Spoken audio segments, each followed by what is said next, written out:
Hi friends, I'm Logan Clements, freelance event producer, and today I'm excited to bring you another installment in my favorite tips and tricks when it comes to event planning and running your own business. This week, we're going to break down one of my latest projects, and I'm going to tell you the behind the scenes how we produced over 25 hours of content for a 12-hour one-day event. I know, it doesn't the numbers don't add up. 25 hours of content in 12 hours. How did we do it? Well, stick around to find out. Before we jump into it, I do want to remind you to like, subscribe, turn on that little notification bell so you get notified every single Monday when I drop new videos. And always, if you want to stay in contact, feel free to hop over to my website, linked below, loganstrategygroup.com. Sign up for my monthly newsletter to keep even more up to date on the latest tips and tricks about event planning, what I'm working on, what's making me happy. Anyway, let's get back into it. So I know you're on the edge of your seat going, Logan, how could you have done 25 hours of content in 12 hours? The secret was we had multiple things happening at the same time. So now I can do the math. You're like, all right, so technically every hour on the clock, I had 5 things happening at once. So 5 hours of content being produced in 1 hour on the actual clock. So I'm very excited. I'm going to break down some of my lessons learned and just kind of tips and tricks if this is something that you're looking to do for your next virtual event. So biggest question, how did we do it?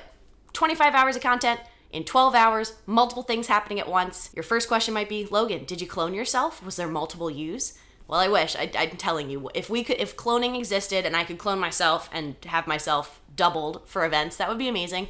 But no, I put together an amazing production team. We actually had 9 people helping produce 5 different stages, 5 different sessions that all happened at the same time. So 9 people to produce 25 hours of content over a 12-hour day. And this was for the Washington State Small Business Fair. Shameless plug right now. You can go to bizfair.org and sign up now as an attendee. Our event happened on November 10th, but you can still sign up and have access to all of the content because it was all recorded and available for free all the way through middle of February. So you can use that as a lovely little library of tidbits all about tips for running your own business, how to start a business, how to make the most of Washington State resources for small businesses, and more. Can't recommend it better. 25 hours of content, all free. Getting back into the production of kind of how we set it up. One of the things that we'd found that the client had wanted is they wanted 5 things to be happening at the same time. So if this was in person, this would have meant we had 5 rooms or 5 theaters, and each theater at 1 p.m.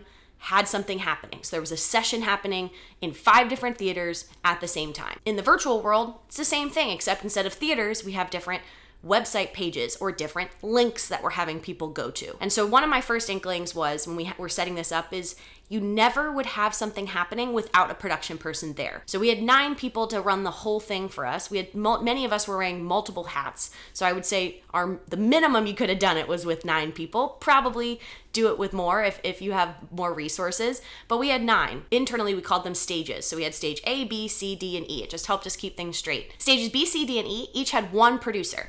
One person who was to help work with the speaker, help them with their slides. They came from an events background and they were there to both help the speaker make the most of their virtual session, as well as troubleshoot anything that was happening with the stream or questions from attendees about where's the sound, something's not working. That's what they were there for. And then my stage A was a little bit more of a robust setup. We had a streaming engineer and a producer and a backstage manager. And all 3 of these people were working on the back end to produce the stream, meaning they were helping prep the speakers, make sure everybody was okay, taking the speaker's video feeds, putting fancy graphics on it, sending it over to YouTube. 3 people there, 4 people, 1 at each of the other stages, so that comes up to 7. And then 2 people floating, myself and our technical director. So we were not assigned a stage. We did not have a responsibility where we were assigned specific speakers, but we were available to float. And by floating, I mean we were there to assist and help depending on what happens when, because as I've talked about in other videos, you can plan, but day of events, there's always something that's going to happen, and usually you're going to need to have somebody else jump in and assist you. And if I was busy on a different stage, I wouldn't have been available to help troubleshoot with another stage. So we had 1 person per stage of thing happening. So if you're planning your virtual event and you want to have 5 breakout sessions or 5 things happening at once, that means it's going to take 5 production event people. I highly, highly recommend that. If you have any speaker who's there by themselves, again, think about it in the in-person context, where that would be the same as you handing the speaker the clicker. to go into the theater and say, here's how you advance your slides, and then you just leave. That means they have no one there if the lights go out or if the clicker doesn't work. They have to then awkwardly go out in the hall and like chase and look for an event person. Everything you have that's happening at the same time, you need a different producer, event person to oversee that. I would also then highly recommend having 2 floaters, or at least 1 floater, and who has some technical knowledge and is able to come in and troubleshoot with that event person, because that event person is still going to need to help manage the speaker, so they're reassuring the speaker while your floater is helping actually try to solve the problem. It's a great kind of teamwork mentality, all hands on deck, and I highly, highly recommend it to have some people who are not assigned to a specific role and able to float and troubleshoot and help depending on what happens day of. My next tip from the Biz Fair and producing 25 hours of content in 12 hours would be have backup plans. Again, you can plan, and things are going to happen on the day of, but because you have a backup plan, you're going to be a little bit more prepared. Say this with a grain of salt. It's fun to do contingency planning when you're planning an event where you're saying, okay, well, what happens if this breaks? What do we do? What happens if this doesn't work? What do we do?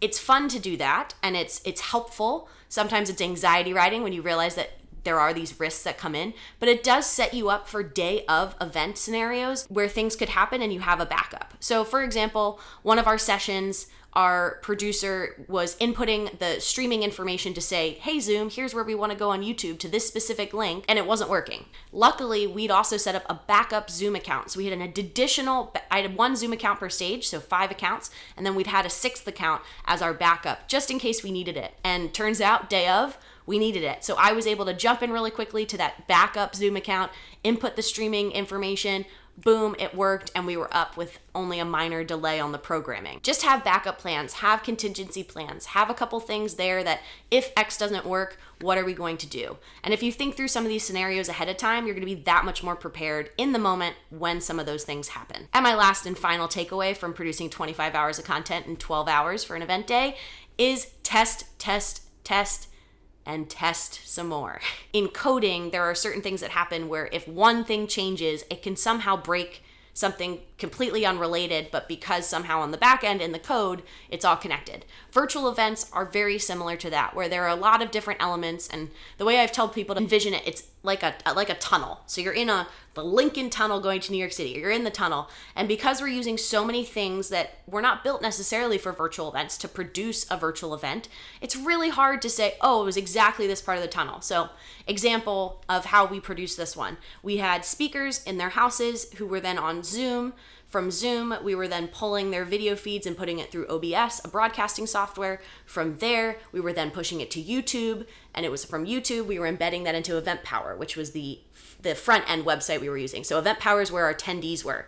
So all the way from the speaker in their home, on their computer, on their home Wi-Fi, or their internet, hardline to internet, all the way to Event Power. There are so many little kind of like little pieces. It's very hard to know or which is the one that's slowing it down so that the end product isn't working.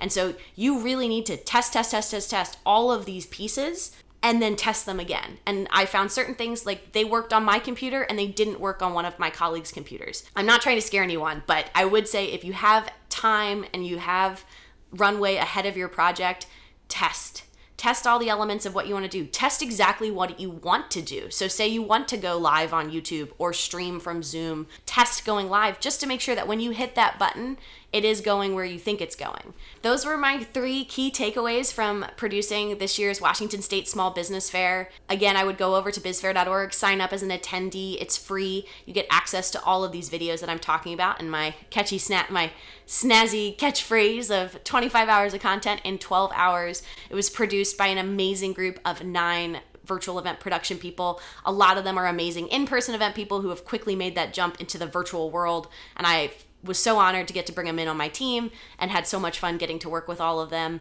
And I can't believe all the amazing content that we got to produce. That's all I got for you guys. My name's Logan Clements, freelance event producer, and this has been another installment of my favorite tips and tricks when it comes to event planning and running your own business. See you next week. Bye.